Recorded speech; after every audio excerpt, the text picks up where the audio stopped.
Musique inspirée des blockbusters Marvel, un hélicoptère se pose sur une pelouse verdoyante à Washington, plan sur les roues de l'engin, la porte s'ouvre, l'escalier se déroule. Et ce n'est pas Captain America qui sort de l'engin mais bien Donald Trump. Après 3 jours d'hospitalisation dans le Maryland par mesure de prévention après qu'il ait contracté la Covid-19, le président des États-Unis est rentré à la Maison-Blanche, visiblement revigoré, les 2 pouces en l'air, le tout dans une mise en scène digne de Hollywood. Mais le scénario aurait pu être encore plus exagéré si l'on en croit le New York Times. En effet, le quotidien américain rapporte que quelques heures avant sa sortie de l'hôpital, le président américain a soumis à ses équipes quelques idées pour le faire revenir en héros dans sa demeure présidentielle, pour appuyer le fait qu'il ait vaincu le coronavirus, grâce à un traitement expérimental hors de prix.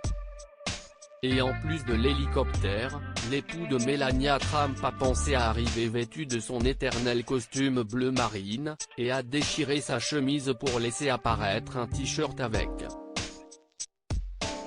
l'emblème de Superman. Un test médical en direct à la télévision ne semblait pas lui suffire pour faire le show. Une hospitalisation au coût exorbitant, un détail de plus qui n'aurait pas échappé aux Américains, eux qui se sont déjà désolés de voir leur président arriver à la Maison-Blanche en prenant soin de retirer son masque et de le mettre dans sa poche comme si de rien n'était. Pire encore, si est-il la facture mirobolante de son hospitalisation qui fait beaucoup parler depuis ces derniers jours, et ce notamment parce qu'elle n'est pas à la disposition de tous. En effet, le coût total de l'hospitalisation de Donald Trump pourrait s'élever à 100 000 $, dont 40 000 $ de frais d'hélicoptère. Le reste du montant comprend le test effectué par le président, qui coûte déjà une centaine de $, son traitement expérimental avec du remdesivir, facturé entre 2 340 et 3 120 $, mais aussi sa suite.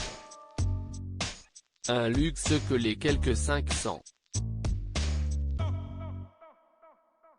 000 Américains pris en charge par les hôpitaux depuis le début de la pandémie n'ont probablement pas pu s'offrir, et qu'ils vont devoir payer aux milliardaires.